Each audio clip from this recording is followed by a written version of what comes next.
ไปสูงค่ะผมเองพี่น้องไปครับบอกคนขนมไปสูงก็มีพี่น้องมันแห้งปูเจ็บของข่าวเอาช่องข่าวในวันข่าวคือตอนอยู่รองนั่นนะครับวันนี้ก็แนนมาในวันที่32 เดือนที่6 2026นั่นนะครับปีใต้เฮา2แห่ง1 ปากเศร้านี้แนนมาในวันเดือน8 ใหม่8 คำนั่นอยู่ที่ในวันจันทร์นะครับวันนี้ก็ข่าวช่องข่าวคือตอนอยู่รองจังและมีหัวข้อข่าวเกี่ยวกับเรื่องข่าวนอกเมืองหรือว่าเงาร้ายเป็นปังเพื่อการแทงเย่านะครับทั้งยูเครนและรัสเซียนะครับคำในทั้งทั้งภูมิทั้งกองทัพหรือว่าผู้นำรัสเซียนะครับไล่สั่งการก็ไล่เปิดนาซึกจูนะครับโทนาซึกจูแทงเข้าจูยูเครนและไล่ใจหมากหลงมันก็มีขีปนาวุธมันก็โดนเข้าใส่ในเมืองยูเครนแห่งนะครับอันใดทางการยูเครนนะครับได้เผาปันพังสติประเมปีน้องคนเมืองนะครับให้ติดตามข่าวกูเจอกูลองข่าวเตรียมพร้อมนะครับเตรียมพร้อมและสติเรื่องตั้งรัชชาติยูหมากหลงนั่นก็รัชชาติเอาอินแห้งรอนาซึกจูยูเครนทางการหนึ่งในไฮสติไว้ในไฮพอมีพี่น้องคนเมืองในพื้นที่อันอยู่จำทางเมืองยูเครนและรัสเซียก็อันจับกันอิดออดนั่นในการไฮสติไว้ให้พอมีพี่น้องคนเมืองเขาก็ให้ไปถอมเสียงสัญญานะครับเสียงสัญญาก็จะมีเสียงแจ้ง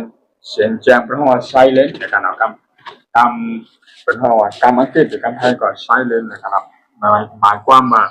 เสียงแจ้งเตือนก็มีหมากลงแล้วก็ขีปนาวุธมันก็มีโดรนมันก็มีดังฝ่ายการตึกตั้งหรือกลางหาวคือบินได้ในการเข้ามาในเมืองในเหนือกลางหาวดังตอนเขตคุ้มกันของเมืองยูเครนนั่นก็ได้มีเสียงสัญญาณเตือนนะครับไฮสตีนั่นกูก็นะครับเดี๋ยวก็ไปลองทางยูเครนและรัสเซียก่อนรายว่าเป็นทางตึกกันหาแห้งนะครับกำไรก็ของยูเครนนะครับทางภายตั้งยูเครนนะครับเลยมีการเตรียมพร้อมนะครับบอกว่าพอเป็นพี่น้องว่าคาวันคนเมืองนะครับแล้วก็รัสเซียได้มีการโจมตีใส่แผ่นดินของยูเครนนะครับทางอากาศนะครับย่อมกว่า34 ตันนะครับส่งเฮ็ดให้มีผู้บาดเจ็บแหละทั้งโครงการสร้างว่าเป็นเฮือนก้นว่าเป็นในพื้นที่ของยูเครนนั่นนะครับหลายเฮ็ดให้รู้แล้วโกนกอยพังน้ำนะครับที่ในเมืองชาโบริสนะครับของยูเครนนะครับคนผู้นำของที่เป็นถ่ายด้วยถึงภูมิพลพรนะครับในทางชาโบริสนะครับรายมาบอกว่าการโจมตีกำไรนะครับเฮ็ดให้พ่อเมควันคุงน้องพาวันก้นเมืองนั่นก็และมีผู้บาดเจ็บและมีผู้ไหลลูกซุ่มนำกว่ามาเต็มเฮือนก้นมาเต็มผลตั้งมาเป็นดึงโขกุติกูจังในเมืองยูเครนเนี่ยนะครับแล้วก็อีกเรื่องมีแทงตั้งใน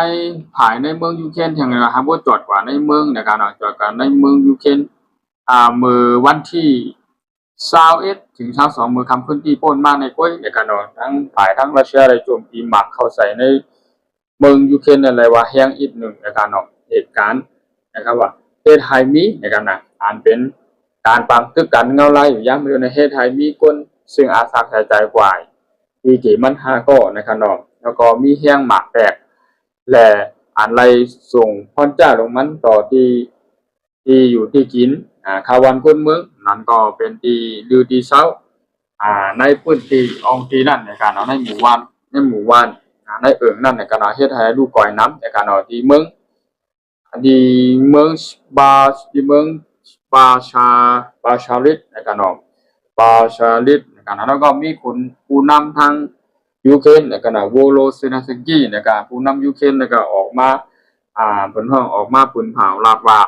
มองใจจอมเต้นะครับรีอันเป็นอันมองใจจอมเต้อันเป็นชาวคนเมืองเฮาอันลูกหลานพี่น้องเหล่าเตาเฮาในเมืองยูเครนเนี่ยหลายเสียงอาสาใส่แก่กว่าแฮมก้าและบาดเจ็บพอแล้วก็ ยอมน้อมหรือว่ามันเสียใจจ้วมในการเสียใจจ้วมก็หมายความว่าดียินดีมองใจจ้วมเกลียดขาดในรู้ใจกว่านะครับเนาะกำในภายทั้งเมืองยูเครนนะครับเนาะที่อันและมีบางตึกกันอยู่ในกลุ่มกำเขตที่อันรัสเซียเขาหล่อตึกนะซึกดูนั่นนะครับเนาะมันเลยว่าเป็นบางตึกกันหาแห้งนะครับกำในทางฝ่ายทั้งยูเครนก็เลยมีการส่งปืนเผาถึงพ่อแม่พี่น้องคนเมืองในพื้นที่อองที่นั่นว่ากำในสัตตีอีกหนึ่งราชาเขาได้มีการโจมตีตอนตาโปรแกรมอันใหญ่ที่สุดแท่งเปิดตาที่โจมตีเขาไม่เมืองละยูเครนเฮาในสัตตีกันแหละหายพังกันด้วยค่ะพ่อแม่พี่น้องกูก็กูโก้นในกันนะแล้วก็ไปถ่อมที่อันตั้งหวนไปกุมกรรมในเขตเนือกลางหาถ่ายการตึกนั่นในการเราที่มีการแจ้งบอกลาดถึงว่าที่มีหมากเข้ามาที่มีการเปิดนักซึกจูกันทั้งรัสเซียและยูเครนในเขายามนั้นเขายามได้ในก็เลยมีการบอกพี่น้องไปพี่น้องคนหวานคนสวนคนเมืองไว้นะครับเนาะกำในเรือเสือน้ำก้านะครับเนาะยูเครนก็ยอมนะครับเนาะไล่ใจ